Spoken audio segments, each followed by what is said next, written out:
fësal sunu naqar jëmee si bâtiment bi ñu taxaw tey ñu tuddee ko bâtiment R+5 FONSIS.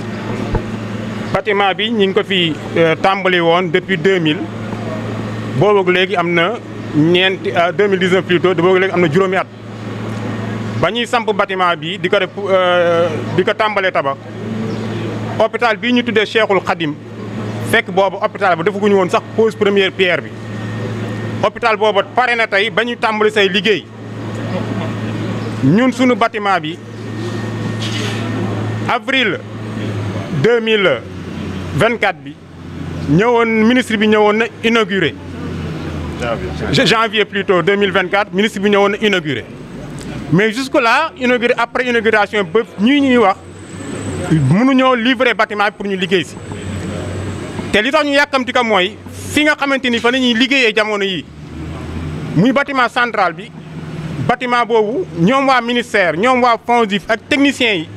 wax nañ ne bâtiment boobu wóoratul. ba li koy firndeel sax mooy am na côté boo xamante ni si dal bi màbb na jamono yi passé kon nga xam ne kon nekk di liggéey si bâtiment boobu wóoratul.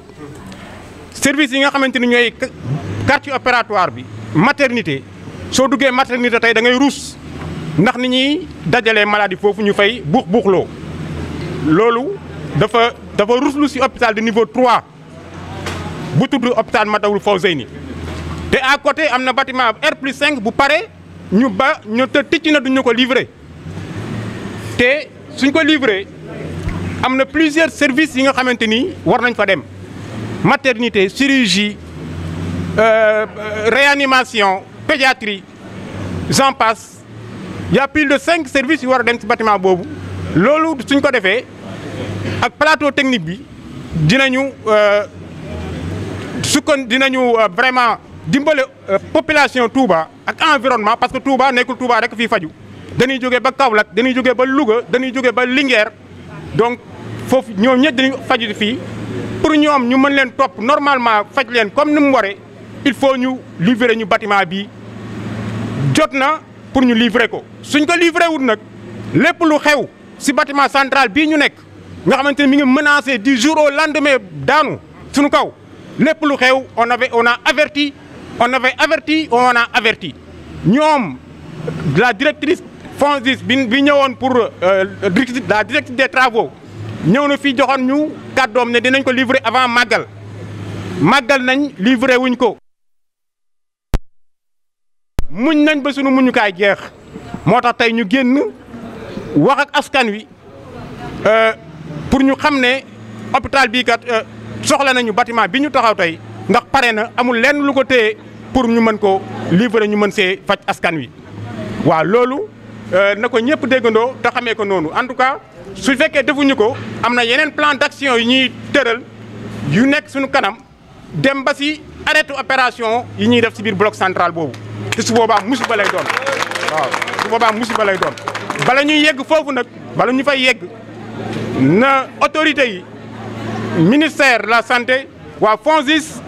autorités locales yi vraiment jël seeni responsabilité mën ñoo livrer ce bâtiment là. Je m'appelle Dr Charles Dia, je suis le coordonnateur général du collectif des syndicats du centre hospitalier national Matlaboul Fawzeyni de Touba, qui regroupe 5 syndicats, à savoir le SAMES, le SATSUS, le SUTSAS, le SINTRAS et le SDT 3S. Le collectif de ces syndicats, qui regroupe tous ces syndicats de l'hôpital, s'injure avec la plus grande énergie contre la léthargie injustifiée pour la livraison du bâtiment R+5, indispensable à la pérennisation des activités du quartier opératoire et de la réanimation. Après plusieurs interpellations des différents responsables, à savoir le FONSIS, l'administration hospitalière et les autorités ministérielles, par les différents canaux dont nous disposons, nous constatons que les échanges sont restés infructueux avec des promesses non tenues. Ceci montre le manque de considération de notre cher hôpital. Ce bâtiment R+5 est une alternative vitale des activités de tout le quartier opératoire. Il abrite la réanimation, le bloc opératoire, la stérilisation, la maternité, l'orthopédie, la chirurgie viscérale, la chirurgie pédiatrique, la neurochirurgie, l'urologie, l'ORL et l'ophtalmo. En outre, il offre l'hospitalisation et la prise en charge de toutes les spécialités chirurgicales et des pathologies graves. Il faut rappeler que la construction du bâtiment R+5 et contemporaine à la pose de la première pierre de l'hôpital Cheikh Ahmadou Khadim de Touba, qui pourtant est fonctionnel depuis plus de 2 ans. Ce bâtiment devrait être livré au plus tard en 2020 et nous voilà toujours dans l'attente de la livraison après 9 mois de l'inauguration qui a eu lieu le 4 janvier 2024. Voilà maintenant plus de 5 ans que l'ancien bâtiment qui abrite depuis ses différents services est déclaré insécure par des services techniques régionaux et celui du ministre de la Santé et de l'Action sociale, ce qui avait motivé la construction de ce nouveau bâtiment. Encore plus grave, les intempéries récentes ont occasionné des suintements importants dans